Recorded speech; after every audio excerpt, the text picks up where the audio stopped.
ఒక cornflour slurry చేసుకుని ఇది దాంట్లో డిప్ చేసి చేస్తారు. ఇదే బౌల్లో కొద్దిగా కార్న్‌ఫ్లవర్ వచ్చేసి ఎక్కువగా ఉండాలి. 2 టీ స్పూన్స్ కార్న్‌ఫ్లవర్ అయితే 1 టీ స్పూను మైదా పిండి వేసుకోండి. 1 టీ స్పూన్ కార్న్‌ఫ్లవర్ వేసుకున్నాను. ఇందులో కొద్దిగా మైదా పిండి అంటే హాఫ్ టీ స్పూన్ మైదా పిండి వేసుకొని సరిపోతుంది. కొంచెం సాల్ట్, అలాగే ఇది కొద్దిగా థిక్ స్లరీగా ఉండాలి. వాటర్ వేసుకుని ఉండలు కట్టకుండా మనం థిక్ స్లరీ ఎలా ఉండాలంటే ఇది మన వేలుకి కోట్ అయ్యేటట్టు ఉండాలి. అలాగే ఇక్కడ ప్యాన్ కూడా రెడీగా ఉంది. ఇందులో మనం కొద్దిగా ఆయిల్ వేసేసుకుందాం. ఆయిల్ వేడెక్కిపోతుంది అంతలోపల. ఇప్పుడు మనం ఈ టిక్కీలని వీటిలో డిప్ చేసి మనం ఈ నూనెలో మంచి రంగు వచ్చేంత వరకు కాల్చుకుందాం. కొంచెం ఫ్లాట్ టిక్కీ ఇది ఇప్పుడు మన స్లరీలో ఇప్పుడు ఈ ఆయిల్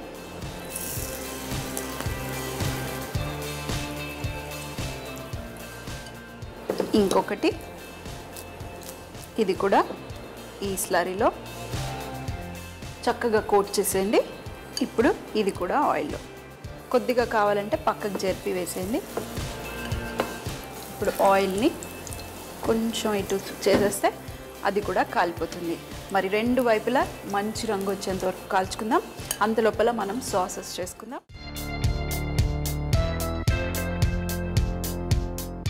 మన టిక్కీలు కాలుతూ ఉంటాయి. అంతలోపల మనము బ్రెడ్ని కూడా కట్ చేసుకుందాం. హాఫ్ స్లైస్గా కట్ చేసి ఇదే ఆయిల్ మీద 2 వైపులా కాలేంత వరకు కాల్చుకుని పైన క్రిస్పీగా ఉంది. ఇంకోవైపు ఇంకొంచెం కలర్ వస్తే బాగుంటుంది. ఇప్పుడు మనం సాసెస్ చేయడానికి ఇక్కడ నా దగ్గర స్వీట్ చట్నీ ఉంది. అయితే ఈ స్వీట్ చట్నీని చాలా పల్చగా చేసి ఇస్తారు.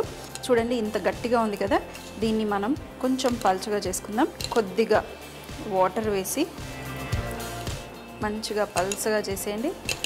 అలాగే మన బ్రెడ్ కూడా రెడీ.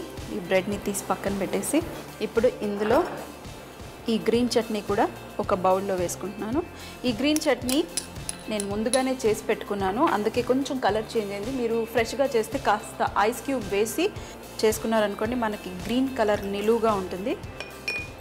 అలాగే ఇవి రెడీ. ఇప్పుడు ఈ టిక్కీలని కొంచెం ఇలా ఫ్లాట్ ఇప్పుడు మనం సర్వ్ చేయటమే. సో ఫస్ట్గా ఇక్కడ మన బన్కి ఈ సాస్ ఎక్కువగా, అలాగే గ్రీన్ సాస్ అంటే మన గ్రీన్ చట్నీ. ఇప్పుడు మన టిక్కీ, ఈ టిక్కీని దీని మీద పెట్టడమే. మరి సర్వ్ ఎలా చేస్తారంటే ఇలా ప్లేట్లో, లేదంటే దీని మీదనే కావాలంటే ఉల్లిపాయ టమాటా కొంచెం వేసి ఇవ్వచ్చు. కానీ సర్వింగ్ మెథడ్ మాత్రాన మళ్ళీ ఈ సాసెస్ ఏవైతే ఉంటాయో ఈ సాసెస్ని, అలాగే గ్రీన్ చట్నీ కూడా ఇప్పుడు ఈ బన్ని మనం సీల్ చేసేసి ఈ సాస్ మీద బన్ టిక్కీ రెడీ. డబుల్ టిక్కీ కావాలి అని అంటే ఇంకో టిక్కీని కూడా దాని మీద వేసేసేయండి. డబుల్ బన్ టిక్కీ రెడీ అయిపోతుంది. అమ్మా, అలాంటి వాళ్ళది నిజమైన ప్రేమ కాదు, అది వ్యామోహం. ఎగ్జాక్ట్లీ చిన్నత్త, నిజంగా ప్రేమించుకున్న వాళ్ళు అలా చేయరు. ఎంత మనసు విరిగిపోతే కన్న కూతుర్ని పట్టుకొని మా దృష్టిలో చచ్చిపోయా ఉంటుందా తల్లి? అది సరే అమ్మా, తన కూతురుతో తన మాట అనేటప్పుడు ఆమె మాటల్లో వ్యథ, కళ్ళల్లో బాధ గమనించావమ్మా? పెద్దబాబుకు బర్త్డే విషెస్ చెప్పు కూడా వెళ్ళాం కదా. ఊరికే ఎలా కాలిపోతుంది? మంట పెడితేనో పడితేనో తగలబడుతుంది.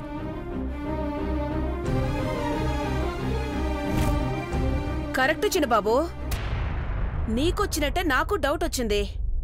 పార్వతే షర్టును తగలబెట్టిందనుకుంటా.